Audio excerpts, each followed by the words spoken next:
Agora é hora de falar sobre comportamento. Você já ouviu aquele ditado? Provavelmente sim. Filho de peixe, peixinho é. Mas qual que é a influência do comportamento dos pais aí que tem nas atitudes dos filhos? Para falar sobre esse assunto, recebo hoje aqui no estúdio do Santa Catarina no Ar a psicóloga Fernanda Baggio Gasperin. Muito bem-vinda aqui com a gente, Bom dia, Fernanda. Vanessa. Bom dia. Então eu queria que você comentasse um pouquinho, a gente estava falando aqui nos bastidores antes de começar a entrevista, dos casos mais comuns que você vê no dia a dia, nos atendimentos principalmente. Sim. Então, Vanessa, quando a gente fala nessa questão do comportamento de pais e filhos, é muito importante que os pais tenham noção de que aquele serzinho na frente deles está em construção, né? E que a principal representação para os filhos são os pais. E ao mesmo tempo que isso nos assusta, é encantador, né? Claro. De tu ver que tu vai poder potencializar o teu filho nos comportamentos que ele precisar da tua ajuda, né? Nas dificuldades que ele tiver. Mas sempre lembrar que nós adultos somos os exemplos para essa criança, né? É uma grande responsabilidade. E ao mesmo tempo é lindo, né? Claro. De a gente perceber que os filhos vêm para nos tornar pessoas melhores. Muitos pais que chegam ao consultório, eles não têm noção de que eles vão ter que entrar em terapia para depois o filho entrar. Né? É importante que os pais tenham consciência de que talvez aquele comportamento que está sendo a demanda da preocupação, né? Que está sendo comparado com outro colega, que o amiguinho faz e ele não faz ainda, talvez toda aquela demanda que ele leva para o consultório, o pai vai ter que começar a trabalhar primeiro, o pai vai ter que se observar, para depois a gente observar se a criança não está aprendendo com os pais aquele comportamento. E isso diz respeito a tudo, né? Desde alimentação, desde postura, questão de internet, mexer em celular e tudo mais. Sim. É uma série de coisas. Sim. Toda a formação da criança tem a ver com o que a criança vê em casa, com o que os pais fazem. E os pais usam muito a desculpa de que eu sou adulto, né? Filho, eu tô trabalhando, eu sou adulto, o pai depende do celular. Só que para a criança é tão importante quanto para o pai trabalhar, é muito importante para a criança ver aquele vídeo no YouTube que vai ser lançado. Então, esse comparativo de que eu adulto posso e a criança não pode, é muito relativo, né? Será que não dá para adequar horários para ter os momentos de a família, né? O pai trabalhar, responder o e-mail, a mãe dar uma olhadinha nas conversas, o que precisa responder, se tem algo urgente. E nesse momento a criança também utiliza do meio eletrônico, né?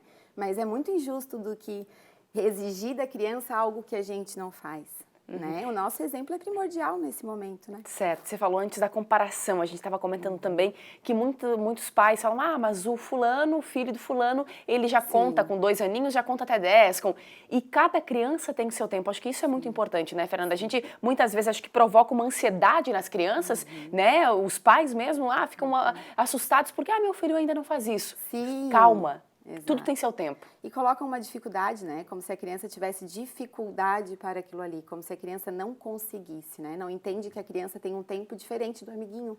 E a criança tem habilidade diferente. O meu filho vai ter habilidade diferente do seu. Mas não é porque o seu lê e o meu ainda não, que não tem a capacidade, né, de desenvolver essa aprendizagem, né? São comportamentos que a gente tem que treinar. Quando vê uma dificuldade, treina o filho, né? Não exige que ele faça igual o amiguinho está fazendo, né? Olha, o seu amiguinho já sobe sozinho no escorregador, já desce sozinho. Olha, o seu amiguinho já brinca sozinho na gangorra. Calma, né? Vamos aprender junto com o seu amiguinho. Filho, vai lá aprender, vê como que seu amiguinho fez isso. Vê se ele não tem capacidade, vê se ele não consegue te ensinar.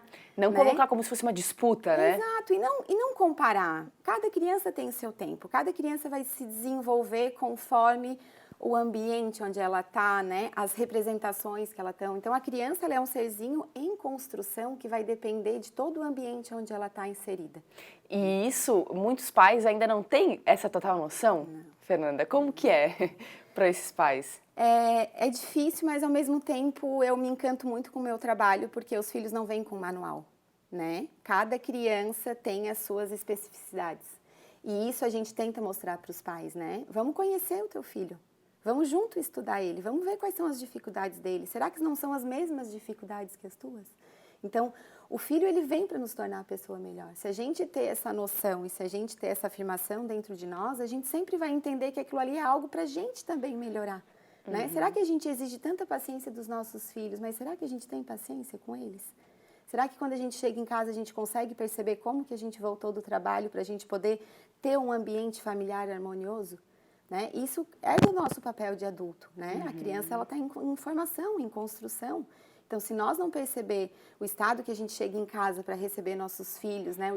O momento que a gente acorda eles, né? Ai, vamos, já estamos atrasados, tem que pegar a mochila, botar roupa, hoje eu vou te esperar no carro, vou te deixar.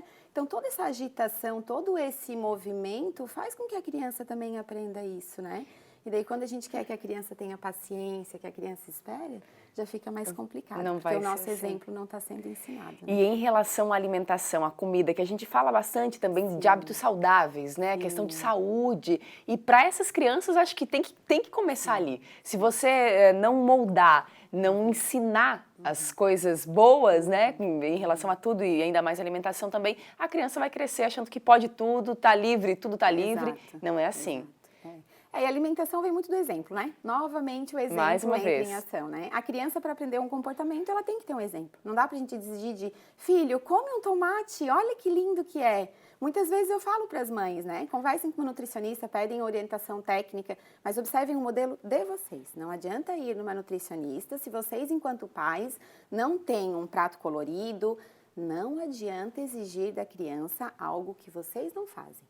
Se pais não gostam de comer verduras, frutas, coisas que são saudáveis, aprendam junto, né, com um profissional. Isso é um hábito adquirido, né? E junto com a alimentação, Vanessa, eu gosto sempre de falar do sono, que é algo muito importante que desencadeia muitos comportamentos, né? Quando a gente não dorme bem, como que a gente acorda?